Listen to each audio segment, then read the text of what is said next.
Hello नमस्कार friends, हमारे channel में आपका स्वागत। हम आपको बहुत ही महत्वपूर्ण जानकारी देने वाले हैं अतिथि शिक्षकों के नियमितीकरण को लेकर। जब से चुनाव का परिणाम आया तब से अतिथि शिक्षकों को निकालने की प्रक्रिया प्रारंभ हो गई है। ठीक है, प्राचार्य अपने मनमाने तरीके से अतिथि शिक्षकों को निकाल रहे हैं, जबकि डीपीआई की ओर से ऐसा कोई भी आदेश जारी नहीं किया गया है कि अतिथि शिक्षकों को बाहर किया जाए, लेकिन अपनी मनमर्जी से अतिथि शिक्षकों को बाहर कर रहे हैं। जबकि डीपीआई अधिकारी का कहना है कि मेरी तरफ से कोई आदेश जारी नहीं किया गया है मध्य प्रदेश के अतिथि शिक्षकों को बाहर निकालने का। प्राचार्य अपने मनमानी तरीके से बाहर निकाल रहे अतिथि शिक्षकों को। तो ये बहुत ही महत्वपूर्ण खबर है। क्या कहा गया? अतिथि शिक्षक संघ के जिला अध्यक्ष और प्रदेश अध्यक्ष के द्वारा वीडियो में बने रहे। पूरी विस्तार से मैं आपको जानकारी देने वाला हूँ अतिथि शिक्षकों की नियमितीकरण को लेकर और अतिथि शिक्षकों को स्थायी रखने को लेकर। बहुत ही महत्वपूर्ण खबर है। वीडियो में बने रहे, वीडियो पूरा देखें। वीडियो अच्छा लगे तो आप लाइक करें और चैनल को सब्सक्राइब जरूर करें ऐसे अपडेट पाने के लिए। जो उच्च पद पर आए हुए हमारे नियमित शिक्षक, उनके आने से हमारे अतिथि शिक्षकों को बहुत बड़ी क्षति हुई है। क्षति का कारण है कि हमारे जो जिसने कार्य किया है वो बेचारे, उनको 2 माह कार्य किया है तो उसका वेतनमान नहीं मिल रहा है, जिसमें पूरी कमी हमारे बीओ साहब की है। हर जगह से बीओ और हायर सेकेंडरी प्राचार्य जितने भी जो भी हैं, इनके द्वारा बहुत बड़ा नुकसान हो रहा है। हालांकि लोक संचालनालय का ऐसा कोई आदेश नहीं है जिनके कारण हमारे अतिथि शिक्षकों को बाहर किया जाए, और ना अभी उनके द्वारा कोई ऐसा आदेश प्रसारित हुआ है भोपाल से कि अतिथि शिक्षकों को बाहर किया जाए। लेकिन जिस दिन से चुनाव हुआ है, कुछ ऐसे अतिथि शिक्षक हैं जो 25 नवंबर तक गए हैं, बेचारे उनको वहाँ के प्रभारी हेडमास्टर हो या प्रभारी प्राचार्य हो या हायर सेकेंडरी प्राचार्य हो या बीओ हो, जे लोग इनका वेतनमान देने में आनाकानी सोच रहे हैं, चाहे उनका खाना सोच रहे हो कि भैया ठीक है इनको काम करवा लो। उनकी अभी जैसे चुनाव में ड्यूटी लगाई गई थी विशेष पुलिस दल में, तो उसका कोई मतलब ना उनका मानदेय मिला है और ना उनको वोट डालने का कोई अधिकार मिला है। तो मताधिकार से भी चूके, मानदेय से भी चूके।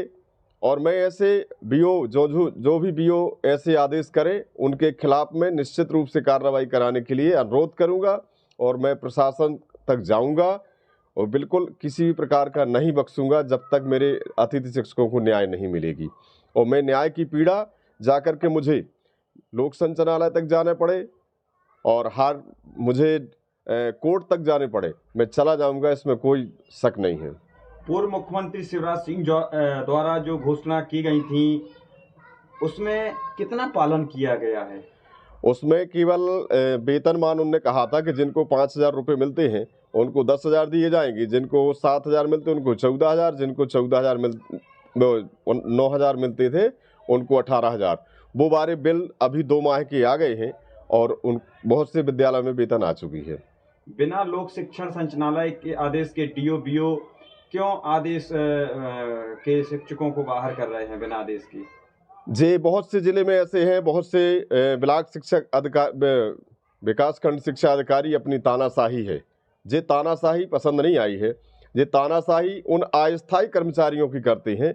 आपने उनसे ये बताइए, नियमित रूप से उनकी ड्यूटी कराई, आप 2 माह के पैसे क्यों नहीं दे रहा? उनकी निकाला जा रहा है, ऐसा कोई आदेश आया है क्या? नहीं, लोक संचालनालय का कोई वर्तमान में आदेश नहीं है और इसमें डीओ की कमी है, चूंकि डीओ के संरक्षण में पूरा जिला चलता है। और मैं डीओ के पास गया था अभी पिछले उसमें, कलेक्टर साहब के पास गया था, तो कलेक्टर साहब ने कहा था कि मैं डीओ साहब को अपने पास बुला के इसके बारे में समझूंगा, और जिला सीओ ने भी इसी बात को बोला था। और मुझे डीओ की इसमें सबसे बड़ी गलती है। आप ये बताइए कि जब डीओ आदेश नहीं करेगा और आप मौके का आदेश कर रहे हैं, मैंने कहा कि आप प्रमाणीकरण लाए 2 माह का, 2 माह का आप कार्य किया है, जब रजिस्टर में साइन है तो हेडमास्टर को वहाँ का प्रमाणीकरण देना चाहिए, प्रिंसिपल को प्रमाणीकरण देना चाहिए कि नहीं देना चाहिए। उनके वेतन उनकी वेतन बनवा दे, कोई दिक्कत नहीं। और यदि लोक संचालनालय का जो भी आदेश आएगा वो हमें पालनार्थ होगा और हमें प्रमाणीकरण दें अपना वो कि जिससे हमने कार्य किया है। लगातार चुनाव के दौरान भी आप लोगों की ड्यूटियां लगाई गई, मुद्दा बना रहा। जी। तमाम विपक्ष के नेताओं ने शिकायतें की जी। उस पर आप क्या कहेंगे? उस पर नहीं, वो तो देखो लगातार वो बना रहा है। और हम लोगन की वास्तव में आप देखो, चुनाव में हम लोगन की जैसे ड्यूटी लगाई गई, हमारे 300 ऐसे अतिथि शिक्षक हैं जिनको वोट मताधिकार देने का हक नहीं मिला है, उनको कष्ट हुआ है। और इसके अलावा उनको बेचारे बैठे रहे, उनको 1 रुपये भी नहीं मिला है। और इसके बाद आप मत से भी चूके। मत से भी चूक गए वे, और पैसे भी नहीं मिल रहा है भाई काम के। हर किसी को लगता है, आप बीओ साहब से बोले कि जी बताइए 2 माह का वेतन आपका काट करके और गवर्नमेंट के खाता में डाल दिया जाए।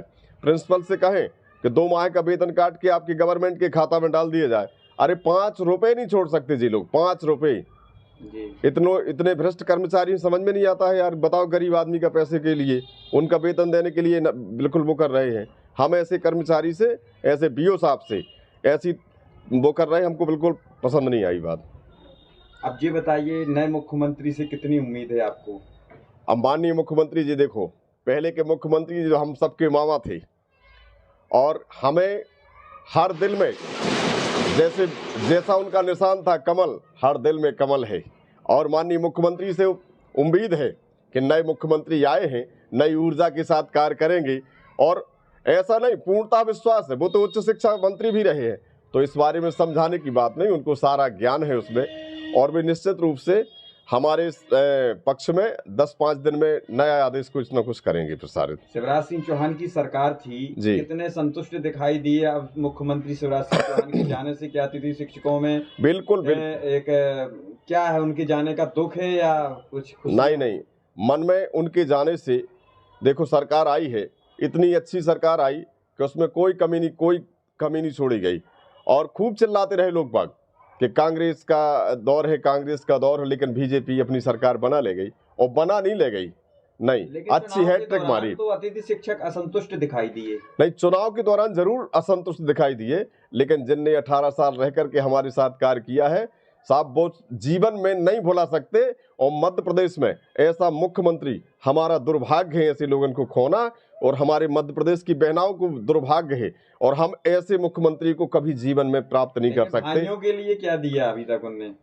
भाइयों के लिए भी ऐसा नहीं है, युवा है, डबल किया है, लेकिन डबल वेतन किया है, और अतिथि हैं, अस्थायी रहे हैं। उनने कहा था कि मैं रोड पे नहीं आने दूंगा किसी को, आप चिंता न करें, मैं अतिथि शिक्षकों के लिए भी कोई ऐसी बीच का रास्ता निकालूंगा, 50% का आरक्षण और अनुबंध भी उनका करूंगा।